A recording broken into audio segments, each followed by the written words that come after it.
Story jam में आपका स्वागत है। यहाँ आप सुनेंगे कहानियाँ, कुछ नई, कुछ पुरानी, कुछ जानी, कुछ अनजानी।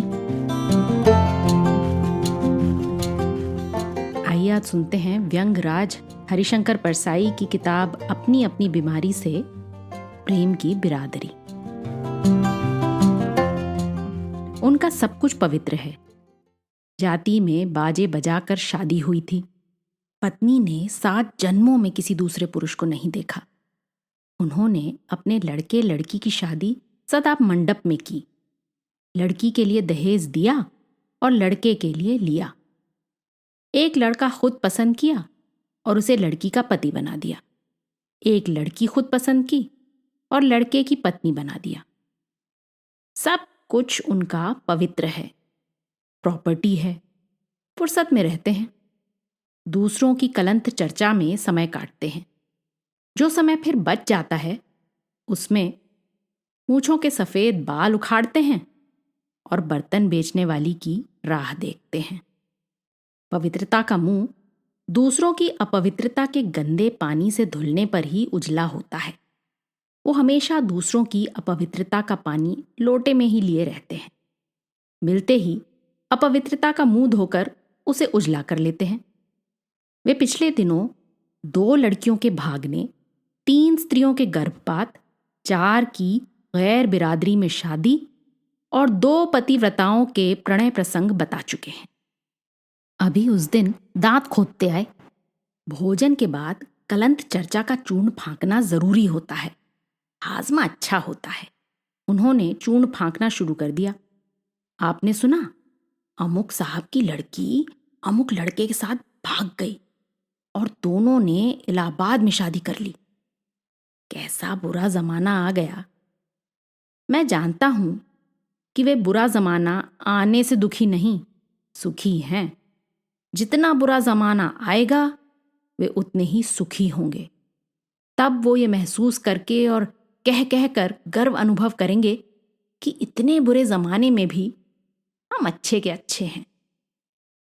कुछ लोग बड़े चतुर होते हैं। वो सामूहिक पतन में से निजी गौरव का मुद्दा निकाल लेते हैं और अपने पतन को समूह का पतन कहकर बरी हो जाते हैं। मैंने अपनी दुष्ट आदत के मुताबिक कहा, इसमें परेशान होने की क्या बात है। अपने देश में अच्छी शादियां लड़की भगाकर ही हुई हैं। कृष्ण ने रुक्मिणी का हरण किया था और अर्जुन ने कृष्ण की बहन सुभद्रा का। इसमें कृष्ण की रजामंदी थी। भाई अगर कोऑपरेट करे तो लड़की भगाने में आसानी होती है। वे नहीं जानते थे कि मैं पुराण उनके मुंह पर मारूंगा। संभलकर बोले, भगवान कृष्ण की बात अलग है। मैंने कहा, हाँ अलग तो है। भगवान अगर औरत भगाए तो बात भजन में आ जाती है। साधारण आदमी ऐसा करे तो ये काम अनैतिक हो जाता है। जिस लड़की की आप चर्चा कर रहे हैं वो अपनी मर्जी से घर से निकल गई और मर्जी से शादी कर ली। इसमें क्या हो गया? वो कहने लगे, आप हमेशा उल्टी बात करते हैं।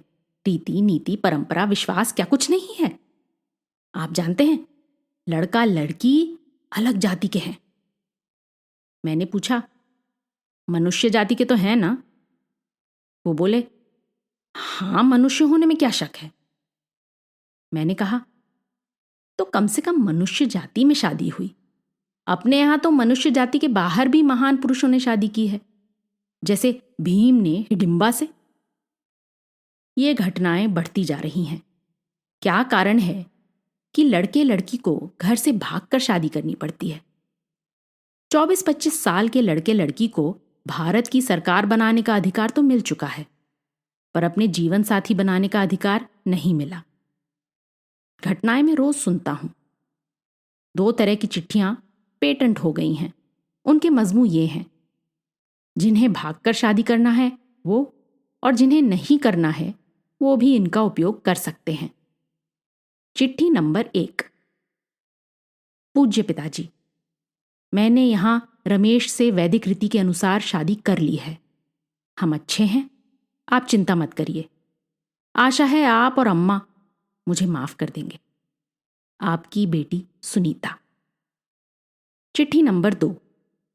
प्रिय रमेश, मैं अपने माता पिता की इच्छा के विरुद्ध नहीं जा सकती। तुम मुझे माफ कर देना। तुम जरूर शादी कर लेना और सुखी रहना।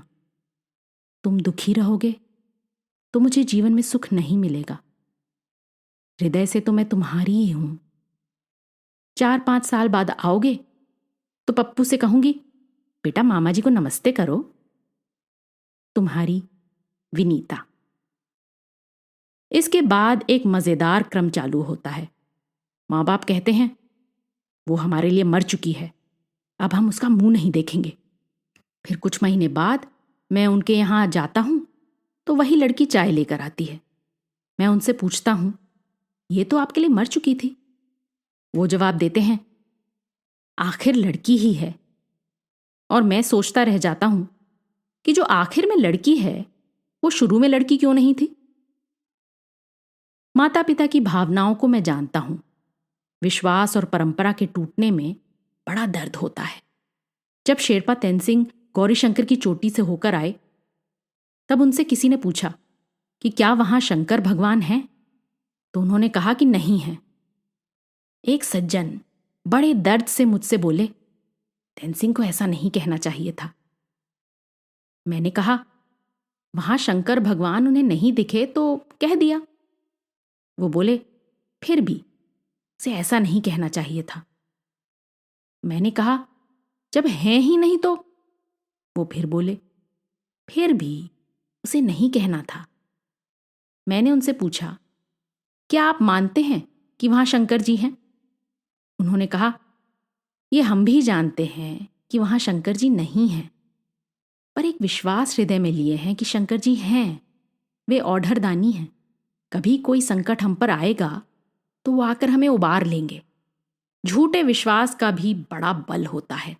उसके टूटने का भी सुख नहीं, दुख होता है। एक सज्जन की लड़की दूसरी जाति के लड़के से शादी करना चाहती थी। यहां माँ बाप की जाति प्रथा की शाश्वतता में विश्वास आड़े आ गया। लड़का अच्छी ऊंची नौकरी पर था, परंतु लड़की के माता पिता ने उसकी शादी अपनी ही जाति के एक लड़के से कर दी, जो कम तो कमाता ही था, अपनी पत्नी को पीटता भी था। एक दिन मैंने उस सज्जन से कहा कि सुना है लड़की बड़ी तकलीफ में है, वो उसे पीटता है। उन्होंने कोई जवाब नहीं दिया। जवाब देते भी तो क्या, सिवाय इसके कि इतना तो संतोष है कि जाति वाले से पिट रही है। आखिर ये हमारे लोग किस परंपरा को, किस आदर्श को मान रहे हैं? राम मर्यादा पुरुषोत्तम है, सीता महासती है। इनसे श्रेष्ठ स्त्री पुरुष की कल्पना और ऐसे अच्छे विवाह की कल्पना इस समाज में नहीं है। मर्यादा पुरुषोत्तम का निर्माण करने वाले तुलसीदास कहते हैं कि पुष्प वाटिका में कंकड़ किकिड़ नुपुर की ध्वनि सुनकर लक्ष्मण के सामने राम कन्फेस करते हैं कि ऐसा लगता है जैसे मदन ने दुदुम्भी दे दी है। यानी राम के मन का धनुष वहीं टूट गया। विवाह पूर्व प्रेम भी हो गया और फिर विवाह भी हो गया।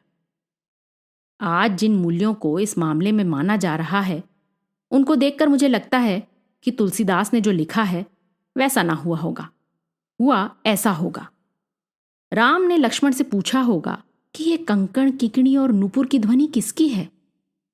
लक्ष्मण ने कहा होगा, यह जनक की लड़की सीता की है। तब राम ने पूछा होगा कि क्या जनक अपनी ही बिरादरी के हैं?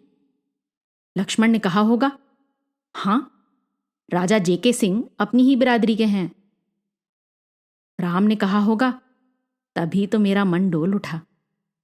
दूसरी बिरादरी के होते तो मेरे मन पर कोई असर नहीं होता। इन लड़के लड़कियों से क्या कहा जाए? यही ना कि प्रेम की जाति होती है। एक हिंदू प्रेम है, एक मुसलमान प्रेम है, एक ब्राह्मण प्रेम, एक ठाकुर प्रेम, एक अग्रवाल प्रेम। एक कोई जावेद आलम किसी जयंती गुहा से शादी कर लेता है तो सारे देश में लोग हल्ला कर देते हैं और दंगा भी करवा सकते हैं। इस सब को देखते हुए आगे चलकर तरुण तरुणी के प्रेम का दृश्य ऐसा होगा। तरुण तरुणी मिलते हैं और ये वार्तालाप होता है। तरुण, क्या आप ब्राह्मण हैं? और ब्राह्मण हैं तो किस प्रकार की ब्राह्मण हैं? तरुणी, क्यों, क्या बात है? तरुण, कुछ नहीं, जरा आपसे प्रेम करने का इरादा है। तरुणी: मैं तो खत्री हूं। तरुण: तो फिर मेरा आपसे प्रेम नहीं हो सकता, क्योंकि मैं ब्राह्मण हूं। लोग कहते हैं कि आखिर स्थायी मूल्य और शाश्वत परंपरा भी तो कोई चीज है। सही है, पर मूर्खता के सिवाय कोई भी मान्यता शाश्वत नहीं है। मूर्खता अमर है, वो बार बार मरकर फिर जीवित हो जाती है। इधर मैं लड़के लड़की से पूछता हूं कि वेद तो यहां भी हैं और यहां भी वैदिक रीति है, फिर तुम लोगों ने यहीं शादी क्यों नहीं कर ली, भागकर दूसरी जगह क्यों गए? वो कहते हैं यहां माता पिता बाधा डालते। मैं समझ गया, क्रांति ये तरुण जरूर करेंगे, पर यथास्थिति की नजर बचाकर। वे सज्जन जो मुझे खबर दे गए थे कह रहे थे कि आखिर हम बुजुर्गों के जीवन भर के अनुभव का भी तो कोई महत्व है। मैंने कहा, अनुभव का महत्व है, पर अनुभव से ज्यादा इसका महत्व है कि किसी ने अनुभव से क्या सीखा। अगर किसी ने 50-60 साल के अनुभव से सिर्फ ये सीखा हो कि सबसे दबना चाहिए, तो अनुभव के इस निष्कर्ष की कीमत में शक हो सकता है। किसी दूसरे ने इतने ही सालों के अनुभव से शायद ये सीखा हो कि किसी से नहीं डरना चाहिए।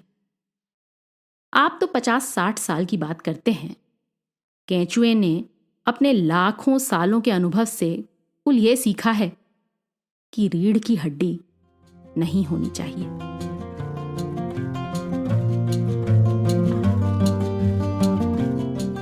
आज की कहानी आपको कैसी लगी अपने कमेंट्स जरूर लिखिएगा, साथ ही सब्सक्राइब कीजिएगा। आपके फैमिली और फ्रेंड्स में आप जैसे ही कहानियों के शौकीन कदरदान और हैं, उन्हें ये कहानी व्हाट्सएप पर फॉरवर्ड करें। अगली बार फिर मिलेंगे एक और कहानी, लेख या कविता के साथ। तब तक अलविदा।